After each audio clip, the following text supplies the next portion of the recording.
আসসালামু আলাইকুম রহমতুল্লাহ বারকাতুহু। দৈনিক সবুজ বাংলার পক্ষ থেকে, চিরসবুজ ইসলামের পক্ষ থেকে আপনাদের সকলকে দিনের একটা আলোচনা সকলকে স্বাগতম জানাচ্ছি। আমি মোহাম্মদ জাকারিয়া ইসলাম। আজকে আলোচনার বিষয় হচ্ছে যে এলেম। এলেম কি?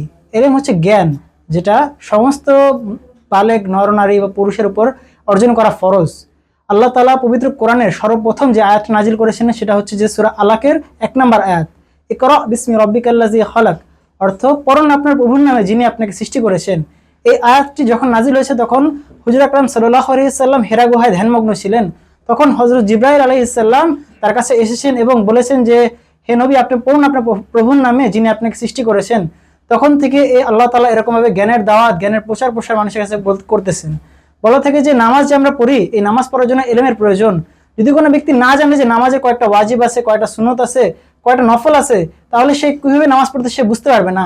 বা সূরা ফাতিহা কি শুদ্ধ হচ্ছে নাকি, অথবা তার যে এরকম দুরূদ শরীফগুলো রয়েছে সেগুলো কি শুদ্ধভাবে আদায় হতেছে, নাকি তসবিহগুলো একটু ভুল হচ্ছে। এগুলো অর্জনের জন্য অবশ্যই এলেমের প্রয়োজন।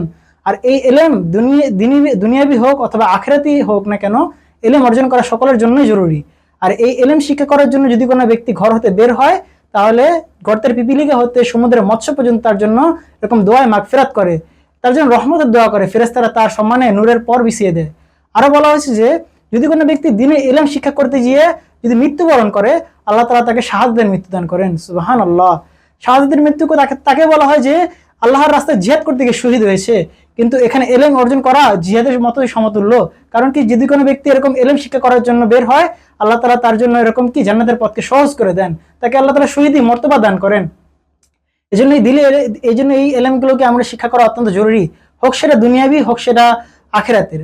সকল এলেম আমাদেরকে শিক্ষা করা প্রয়োজন।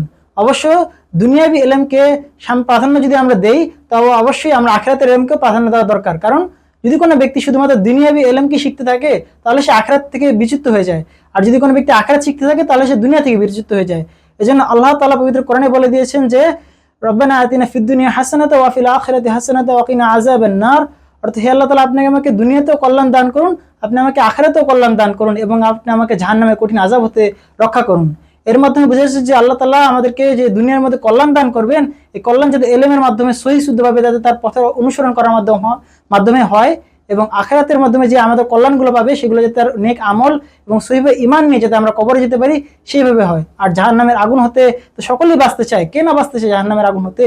সকলেই তো বাঁচতে চায়। সেই জন্য এই জাহান্নামের আগুন হতে বাঁচার জন্য যে এলেমগুলো আমাদের শিক্ষা করা প্রয়োজন, সেটা হোক সেটা দুনিয়াবি হোক সেটা আখিরাতের, সমস্ত এলেমই আমাদের শিক্ষা করা প্রয়োজন।